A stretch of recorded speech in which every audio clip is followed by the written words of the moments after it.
But then I get the vehicle up and I start seeing stuff like this.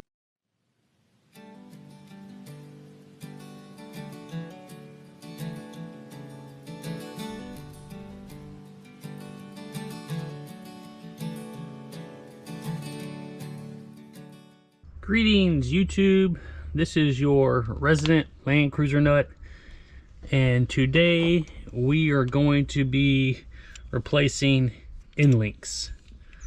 Now, I started to do this project a couple weeks ago, and I had the vehicle up on a lift and I was gonna do the whole thing, but then I get the vehicle up and I start seeing stuff like this, and I'm like, that doesn't look right.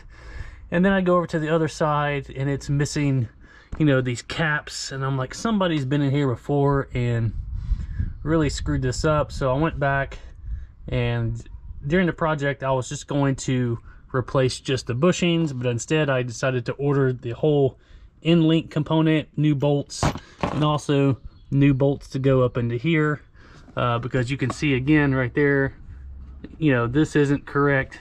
It would just turned into a whole thing. So I was like, you know what, let's just do it right, get everything back new, and go from there. Okay, so starting off with what we're going to need today, I got 4 new bolts here. They're going to go into where this bracket is right here. Those are 12mm. I got the new end links. I got these from Specter Off Road. The good news is they actually come with the everything that you're going to need. They're already set up in the order that needed to be, and they come with the cotter pins. So good on Specter. This is a 13mm to top, and these are 14mm. So we got all the corresponding ratchets and sockets that we need, and then anti-seize. Okay, so let's go ahead and get this wrong one off. It was a 17mm, not supposed to be on there. Let's see how this goes.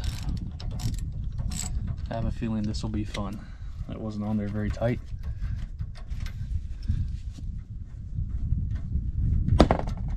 Well, there goes the bolt. Well, that was easy. Here we go, we're out.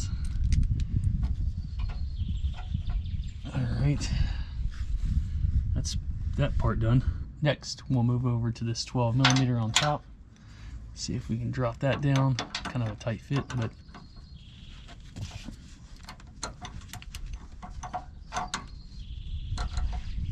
alright, finally got this nut off. Just twist it off with the finger there. There we go. Got that. Got the top cap off. I already see that the next problem is probably going to be getting the actual sway bar connection right here loose, but we'll find out how hard that's going to be. Alright, well, I'll just wait to take these off until these come off. That one's already pretty loose. Let's see there. Look at that, just take it out with your finger. Whatever bloke was in here last didn't do a very good job, but probably a good idea to go ahead and replace those bolts. They're looking a little crusty. So let's move on to getting this one off and see what happens.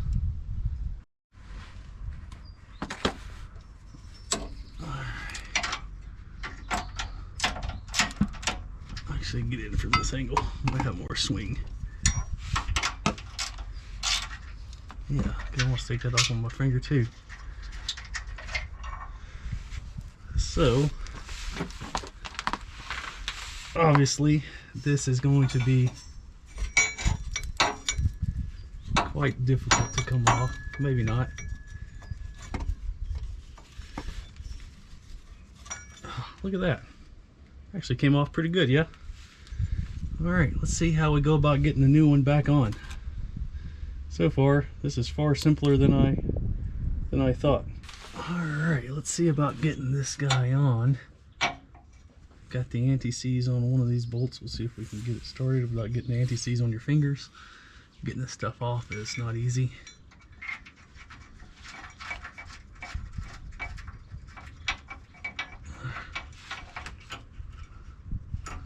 Kind of feels weird in there.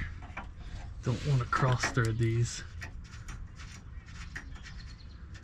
It starts good, I just think it's a little crusty in there.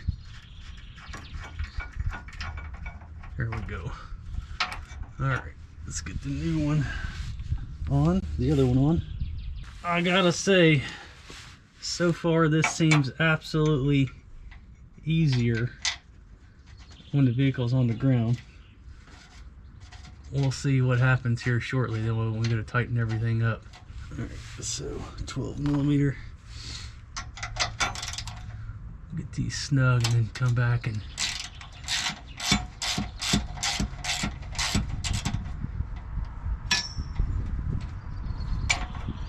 wow, it's going really good. Alright, so that one's in there.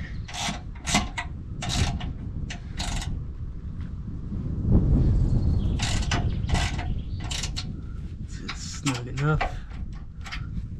Got one on this end. Tighten this guy up.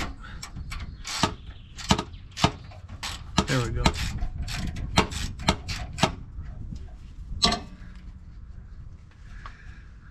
Alright, so we got that one on. Let's start assembling this end link. Ouch. Alright, we're back in. I'm gonna go that way. Got little anti-seize on this guy. We'll go in. Where's our top bushing?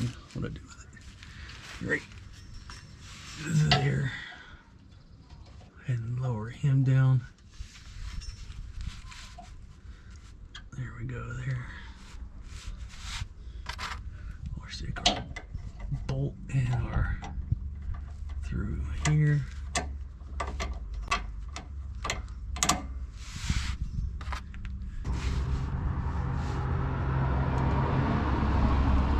Again, try not to get this anti-seize on your fingers. Not fun to try to get off. Alright guys, I figured out something that you're going to need to do if you're doing this on the ground. And you might need it or you might not need it. In order to get this top bolt on, you kind of got to sandwich these bushings. And I just couldn't get enough threads through. So what I did is I got my trusty old bottle jack and I just pushed up on bar there, and it gave me enough threads to be able to get that bolt in at the top. So there's just a tip for you if you're going to do this. So I'll go ahead and get it tightened back up and move on to the next one. All right, we're going to torque these down, but you don't have to torque these down very tight. This is 19 foot-pounds, and remember you got that cotter pin that goes in here, so you got to line that up. If I remember correctly, these are only like 13 or 14 foot-pounds. So just kind of snug them up, and that'll be done with this side. Way easier than I thought it would be, and to the point now where I think doing this on the ground is actually easier than doing it on a lift. Okay guys, you got two ways of doing these. You got the way I did in the video, but on this side I did it a different way. So I took off this bolt and this bolt, and then took off this bolt and removed everything while leaving the end link attached. It just all slides off. That way it's easier to get to this top nut, and you just reverse the process when you're putting everything back on. You know, when you get everything off, take off this nut, and before you put everything back together, go ahead and reassemble this entire piece, put the top nut back on, and then put the bracket on, and then that bolt. I hope that makes sense. Let me know if you need clarification. That's it for today's video. I hope everyone got a good understanding of how this was done, and if you got any questions, please just comment below. As usual, if you like my content, please give this video a thumbs up, like, share, and subscribe. Thanks.